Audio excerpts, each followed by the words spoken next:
I loved Ratchet and Clank on the PlayStation 4, and I was really looking forward to Ratchet and Clank A Rift Apart on the PlayStation 5 until I heard how much it was going to cost.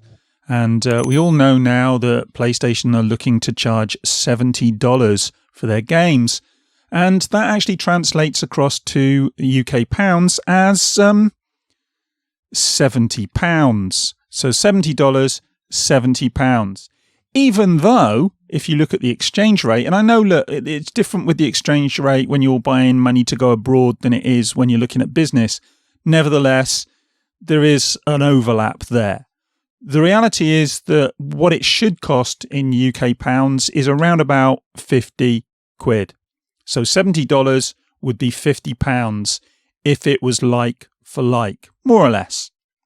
However, as I say, we're being shafted twice with the price hike on the PlayStation, because now not only have we got it going up to $70, they've also decided to just put a pound sign in front of the 70 when it's for sale in the UK.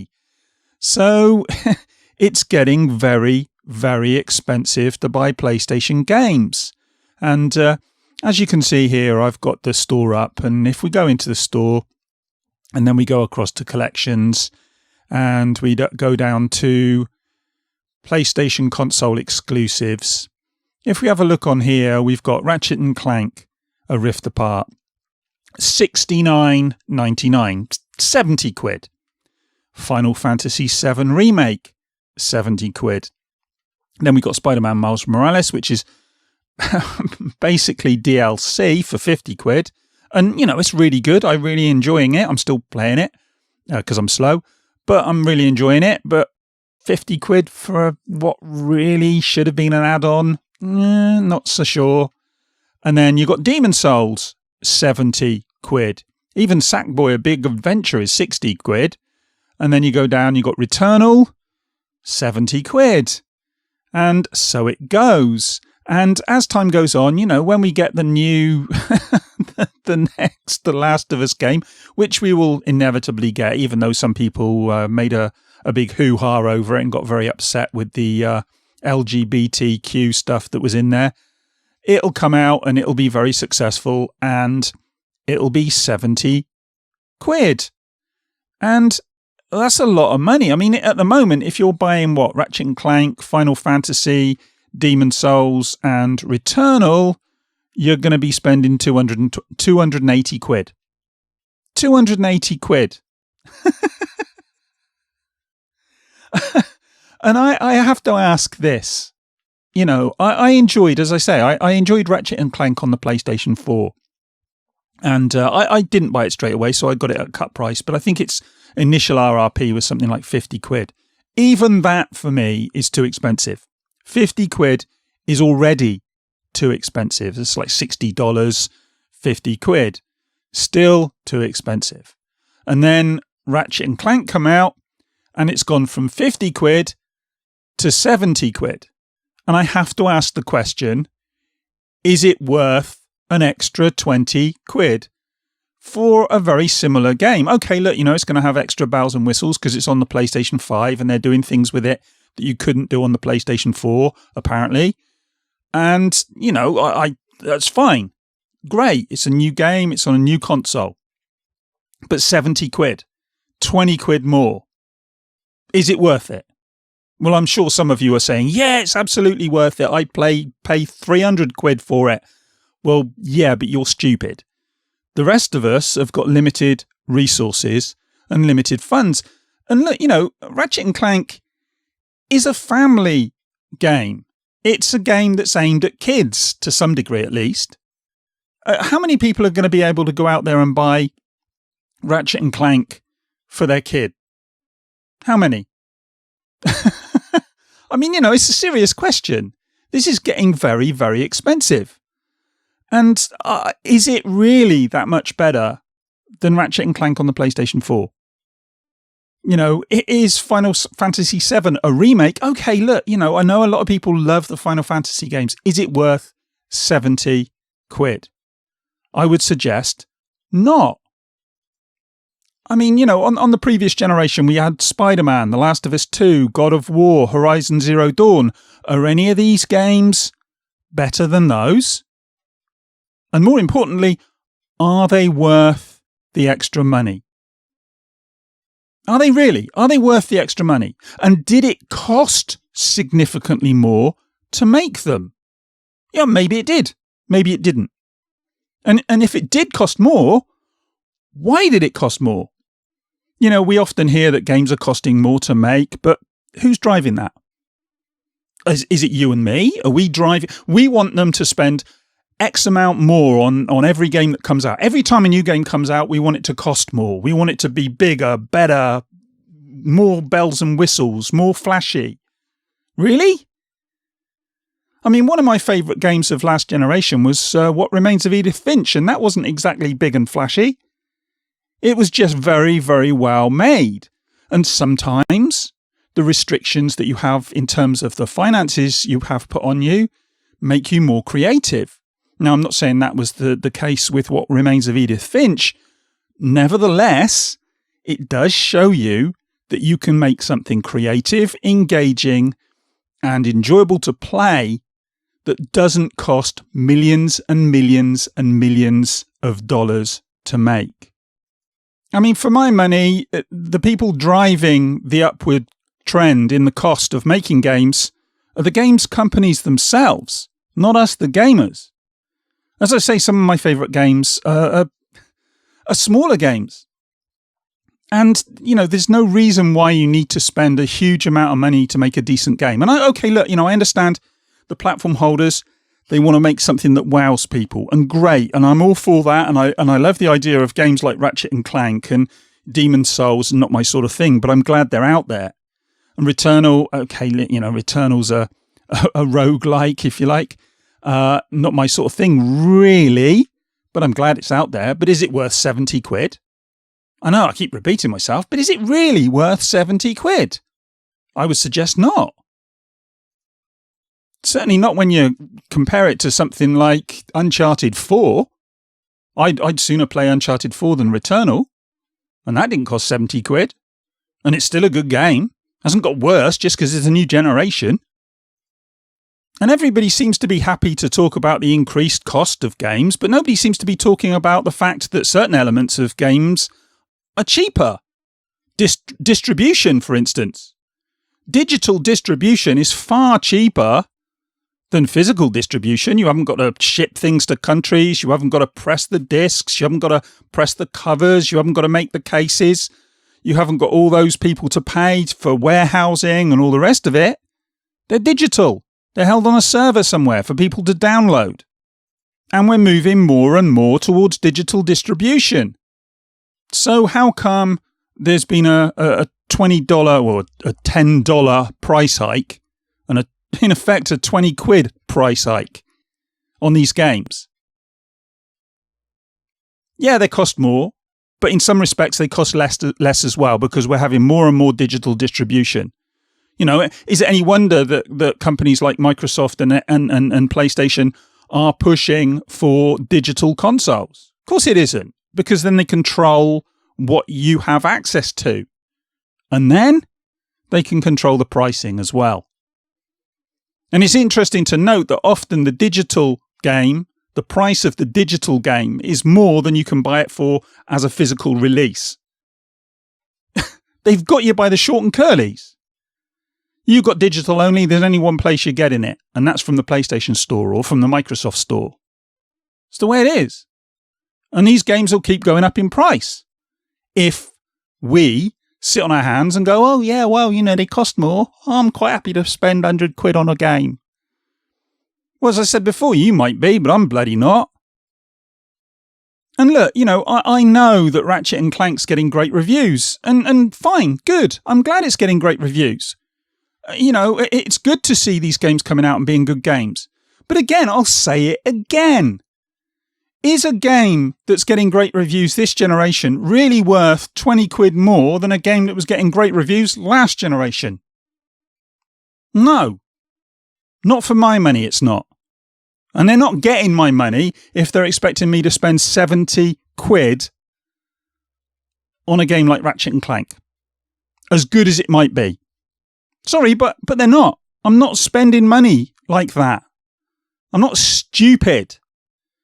And those people who think that it's okay to keep spending money, well, you've got more money than sense. I'm sorry, but you've got more money than sense. And let's be honest, all these people reviewing it and giving it, 9 out of 10s and saying it's brilliant and all the rest of it, they didn't have to spend their hard-earned cash on these games, did they? They were sent review copies.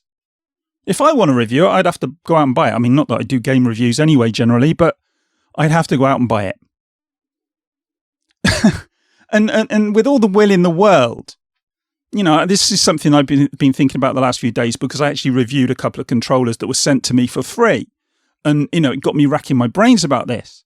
Does that affect the way I review them? Well, I try for it not to be. I try to be honest and upfront and say exactly what I think. But it will affect the way you think about things. I mean, the fact of the matter is, if you're spending 20 quid on a game, you're going to give it, an easier ride than if you're spending 70 quid on a game.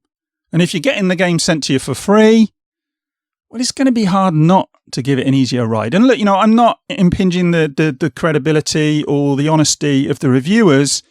It's just the way it is. Have they taken into account that it's 70 quid?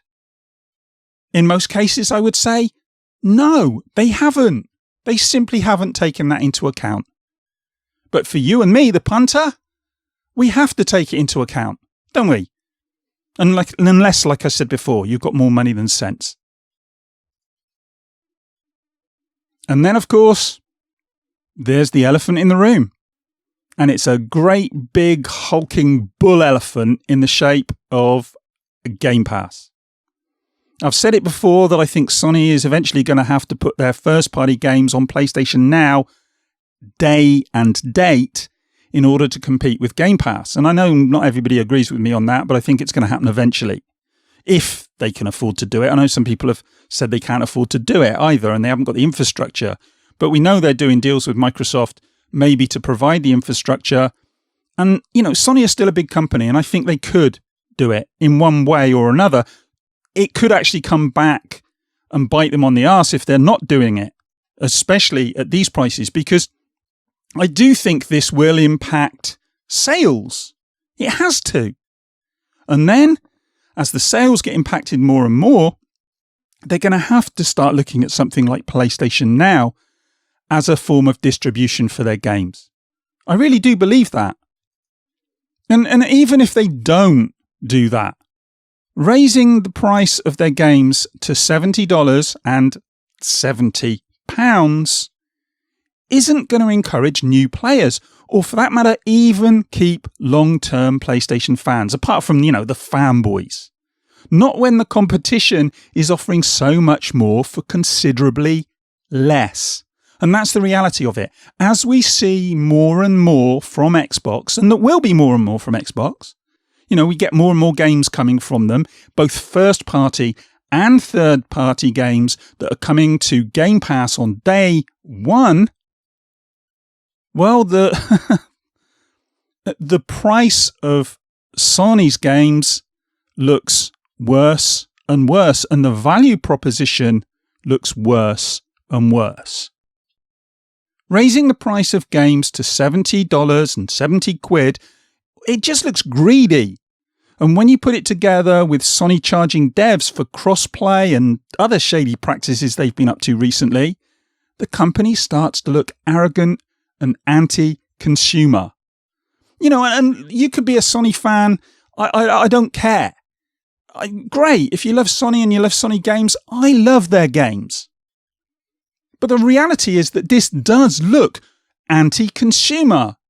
Whether it is actually anti-consumer or not, I'll leave that up to you to decide. But it certainly looks it from the outside, from my point of view at least. And going back to the argument for a moment about the cost of games, well, films cost an awful lot of money to make as well. And for a long time, films cost an awful lot more money to make than games. That's not entirely the case now, but they did. And films always cost a lot less to buy than games. And now if you look at what's going on with television, you look at Amazon, Netflix, Disney, these companies are spending millions on content, on content that they are making for their platform. I mean, Amazon's spending, I don't know how much Amazon are spending on Lord of the Rings, but it's the most expensive TV series ever, as far as I remember. That's going to cost an absolute fortune. Are they charging 69 quid for an episode or whatever, or even for the whole series? No, of course they're not. Of course they're not. I mean, you know, it might be available to have as a Blu-ray box set or whatever, and then it might approach that sort of money. But you're getting it on their streaming service. Is it costing them money? I mean, maybe in the short term it is. Maybe it is. And people have said this about Microsoft with Game Pass. They're saying, oh, you know, they're losing money on it. But the more people they get subscribing to the service, the more the maths looks good. And that will continue to happen. And as I said before, as more and more people move over to Game Pass and less people are spending money on games at PlayStation, and that is likely to happen, then the balance tips and Sony has to start looking at it in a different way. As far as I'm concerned, the only reason games are as expensive as they are is because people are prepared to pay these ridiculous prices. And some gamers, well, the ones I've already mentioned who will be saying, oh, you know, you're wrong. Well, they're even prepared to defend this nonsense. And to them, I have to ask, when's it get too expensive? It's going to be 150 quid, 200 quid, 300 quid for a game? You still going to be defending it then? Because the reality is these people, the ones running the companies, they're not short of a bob or two. Most of them are extremely rich, so they can't be doing that badly, can they? So, look, yeah, I want to play Ratchet and Clank. I really do. I really want to have a go with this game. But I'm simply not going to be spending that amount of money. I'm not going to be buying it for 70 quid. And I'm not going to be strong-armed by Sony. Not into spending an extra 20 quid on every single game that I buy on the PlayStation. Or not every single game, but most of the first party and a few of the third party games on the PlayStation, which are going to be $70 or 70 quid from now on. As I said before, the only reason they're doing it is because they think they can get away with it. And while people out there are defending it, they can get away with it. But the reality is that the vast majority of PlayStation fans won't be defending this. Most of them will be looking at this and going, what? That's the reality. And I know I keep saying it, but that's going to tip the balance ultimately. And Sony are going to have to do something else. Personally, I'll wait for a sale or for the game to eventually come to PlayStation Now, but I'm done supporting greed because that is what this is. Pure and simple. And sooner or later, it will hurt them. More and more people will see this for what it is. And when they're looking at PlayStation and 70 quid for a game, oh, I want 4 games, it's going to cost me 280 quid. Or I can buy an Xbox or even just subscribe to Game Pass and get a whole load of games for considerably less. I think it was Paul Tassi said? Somebody was talking about this. Yeah, Paul Tassi the other day said, the maths, I mean, it's just not in PlayStation's favour. Over time, this is going to look worse and worse for them. And I hope they're forced into changing their approach. Because 70 quid, whatever else you want to say about it, is too bloody much for a video game. And when you think about it, it's just the base price as well. A lot of these games are going to come out and they're going to be 70 quid, and then there's going to be DLC and microtransactions and any number of other things added onto it as well.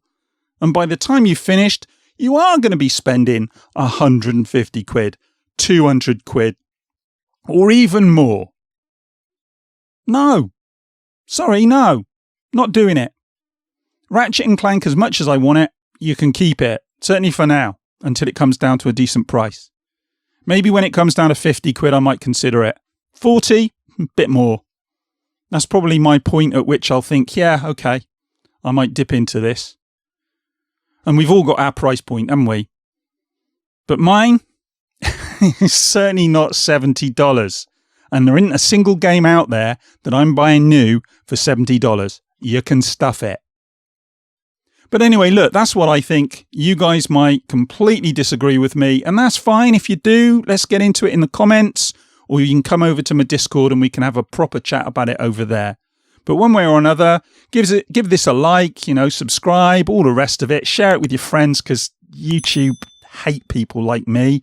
Anyone who's a smaller YouTuber, they don't seem to like us at all anymore. So you'd be doing me a great favour if you like, subscribe, share it, put it on social media, all the rest of it. And come in the comments. That is the most important thing to me, because whatever else, I just like having a chat about these things. Anyway, look, I'm done. I've been going on for, 20 odd minutes now. It's a bit longer than I intended. And I will see you guys in the next one. I'm off to get a cup of tea. Bye.